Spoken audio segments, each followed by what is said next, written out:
नमस्कार, आप देख रहे हैं एमपी न्यूज और मैं हूं आपके साथ साक्षी जैन। लोकसभा चुनाव को लेकर मतगणना का सिलसिला जारी है। प्रदेश की 29 लोकसभा सीटों पर तस्वीर कुछ ही देर में साफ हो जाएगी, लेकिन उससे पहले मध्य प्रदेश में बड़ा दिलचस्प मुकाबला देखने को मिल रहा है। वहीं बात की जाए छिंदवाड़ा लोकसभा सीट की, तो फिलहाल बीजेपी यहां से आगे चल रही है। जिसकी अधिक जानकारी के लिए हमारे साथ हमारे संवाददाता संदीप मीणा जुड़ गए हैं। संदीप, क्या कुछ स्थिति जो है छिंदवाड़ा लोकसभा सीट की फिलहाल देखने को मिल रही है? देखिए साक्षी, छिंदवाड़ा सीट को लेकर जो है लोकसभा चुनाव की दृष्टि से देखें तो पूरे मध्य प्रदेश में ये छिंदवाड़ा जो है हॉट सीट कहलाई जाती थी और यहाँ पर भारतीय जनता पार्टी ने इस सीट को जीतने के लिए तमाम रणनीति अपनाई है। और फिलहाल शुरुआती रुझान की अगर हम बात करें तो यहाँ पर जो भारतीय जनता पार्टी के प्रत्याशी है विवेक बंटी साहू, वो 23,000 वोटों से जो है आगे चल रहे हैं। तो कुल मिलाकर हम कह सकते हैं कि यहाँ पर भारतीय जनता पार्टी जो है एक बड़ी जीत की तरफ बढ़ रही है, क्योंकि ये जो किला था कांग्रेस का किला का है या फिर कमलनाथ का गढ़ का है, ये काफी मजबूत था और इसे ढहाने के लिए बीजेपी ने तमाम रणनीतियां अपनाई। और ऐसे में अगर ये बीजेपी यहां पर बढ़त बनाई हुई तो कहीं ना कहीं कमलनाथ के लिए बड़ा झटका भी साबित हो रहा है। और नकुल नाथ जो है,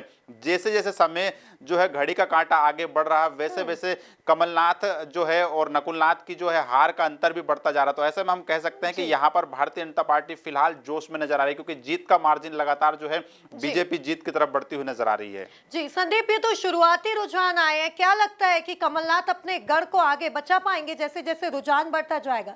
देखिए, छिंदवाड़ा जो लोकसभा सीट है साक्षी, वो कमलनाथ के लिए प्रतिष्ठा का विषय बनी हुई, क्योंकि यहाँ पर कांग्रेस ने चुनाव नहीं लड़ा है, कमलनाथ ने चुनाव लड़ा है। और देखा जाए तो जिस तरीके से यहाँ पर भारतीय जनता पार्टी ने तमाम रणनीति अपनाई है, कांग्रेस के विधायकों को भारतीय जनता पार्टी के पाले में लाना हो या फिर तमाम कांग्रेस के बड़ी संख्या में कांग्रेस के जो कार्यकर्ता हैं उनको बीजेपी में शामिल करवाना हो, तो यहाँ पर अगर बात की जाए तो मध्य प्रदेश सरकार के कैबिनेट मंत्री कैलाश विजयवर्गीय को अहम रणनीति के तहत यहाँ का छिंदवाड़ा लोकसभा सीट का प्रभारी बनाया।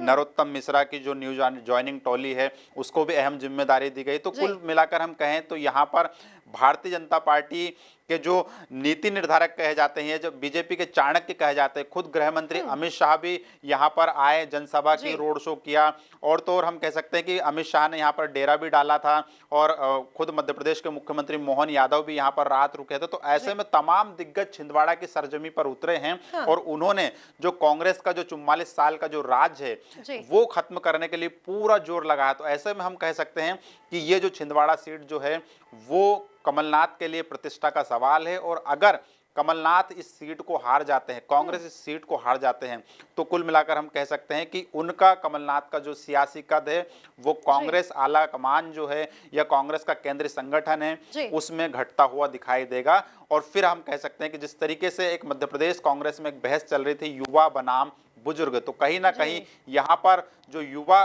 कार्यकर्ता है कांग्रेस का वो भारी पड़ता हुआ नजर आएगा। जी संदीप, अगर बीजेपी छिंदवाड़ा से जीतती है या फिर कांग्रेस भी जीतती है तो क्या लगता है कि भविष्य क्या होगा? अगर कमलनाथ के सियासी भविष्य की बात की जाए तो आगे चलकर क्या सियासी भविष्य हो सकता है? निश्चित तौर पर देखिए, अगर यहाँ पर भारतीय जनता पार्टी जीतती है तो हम कहें कि कमलनाथ का सियासी भविष्य पूरी तरीके से हम कह सकते हैं कि खतरे में नजर आएगा। और फिलहाल जो अटकलें लगाई जा रही थी कि लोकसभा चुनाव के बाद कांग्रेस के केंद्रीय संगठन में कमलनाथ को कोई बड़ी जिम्मेदारी मिल सकती है और अगर छिंदवाड़ा लोकसभा सीट कांग्रेस हारती है तो ऐसे में कहीं ना कहीं जो उनके नंबर है कमलनाथ के वो केंद्रीय संगठन के सामने कम होते हुए नजर आएंगे। दूसरी तरफ अगर हम बात करें भारतीय जनता पार्टी की, तो बीजेपी लगातार हर लोकसभा चुनाव में सीट को जीतने का दावा करती रही है। 2019 की बात करें तो प्रचंड मोदी लहर में भी मध्य प्रदेश में 29 में से 8 लोकसभा सीट भारतीय जनता पार्टी जीती, लेकिन छिंदवाड़ा एक ऐसी सीट थी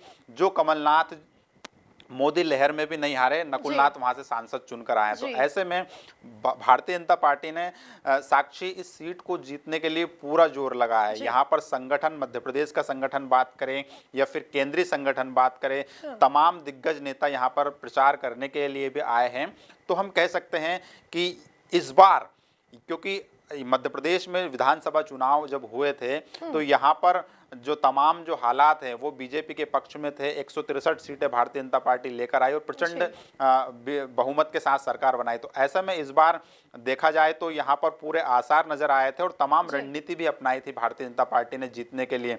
और अगर बीजेपी जीतती है तो निश्चित तौर पर अगर हम कहें यहाँ पर सत्ता और संगठन दोनों ने मिलकर चुनाव लड़ा है।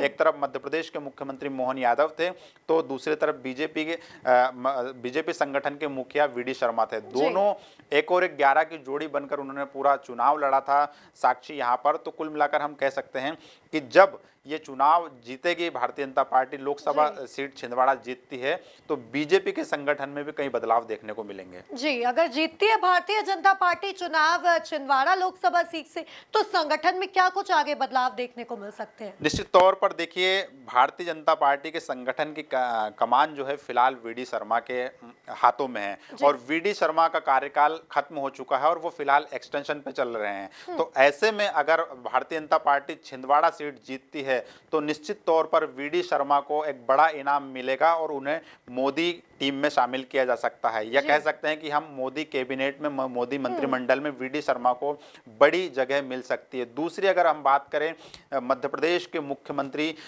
मोहन यादव की, तो जिस तरीके से हम कह सकते हैं कि 18 साल तक मध्य प्रदेश के मुख्यमंत्री शिवराज सिंह चौहान रहे थे, उन्होंने एक ये सेट कर दिया था, एक बेंचमार्क सेट कर दिया था कि शिवराज है तो भारतीय जनता पार्टी मध्य प्रदेश में। लेकिन अगर 29 सीटें फिलहाल मध्य प्रदेश में भारतीय जनता पार्टी जीतती है और छिंदवाड़ा भी बीजेपी जीतती है तो मुख्यमंत्री मोहन यादव वो कर दिखाएंगे जो अभी तक किसी ने नहीं किया है। मतलब मोहन यादव के नेतृत्व में भारतीय जनता पार्टी जो है छिंदवाड़ा, जो कांग्रेस का सबसे अहम गढ़ माना जाता है, उसको भारतीय जनता पार्टी की झोली में लाकर डाल देंगे। तो यहाँ पर जो एक भारतीय जनता पार्टी ने नेतृत्व परिवर्तन करने के साथ एक संदेश दिया था पीढ़ी परिवर्तन का, वो कहीं ना कहीं सही साबित होता हुआ नजर आएगा और केंद्रीय आला कमान के सामने फिर एक बार मुख्यमंत्री मोहन यादव नायक बनकर उभरेंगे। जी, बहरहाल मध्य प्रदेश में 29 लोकसभा सीटों पर मतगणना जारी है और रुझान की बात की जाए छिंदवाड़ा लोकसभा सीट की तो फिलहाल बीजेपी जो है वो कांग्रेस से आगे चल रही है। अब देखना होगा कि आगे क्या रुझान आते हैं और स्थिति जो है वो दोपहर तक आज साफ हो जाएगी। तब तक के लिए आप बने रहिए एमपी न्यूज के साथ। नमस्कार। एमपी की नब्ज, एमपी का हाल, मध्य प्रदेश की हर खबर एमपी न्यूज टीवी के साथ। लगातार खबरों के लिए सब्सक्राइब करें हमारा YouTube channel MP news TV. Latest updates के लिए बेल आइकन दबाना जरा भी न भूलें।